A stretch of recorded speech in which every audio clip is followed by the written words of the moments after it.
more and more people. I think a couple weeks ago I did the car wash example that you could pay with crypto at the car wash now. Yep. And so adoption is happening, and it's happening faster and faster, just rolling out, and that's very exciting, and that's why crypto is just taking off, and Bitcoin, the original crypto coin, the original blockchain. There's a guy, one in our sessions just a couple days ago. His name's Trevor. He popped in there for Euro. I don't know if it's European Autos or I don't know the exact website, but every one of those cars take several different crypto.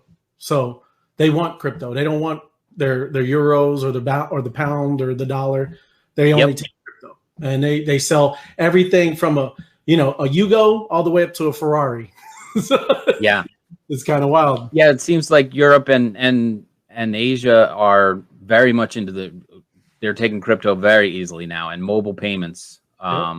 We were talking about that the other night, that crypto and trading and doing stuff on your phone is becoming very widely adopted, and it's the future is here.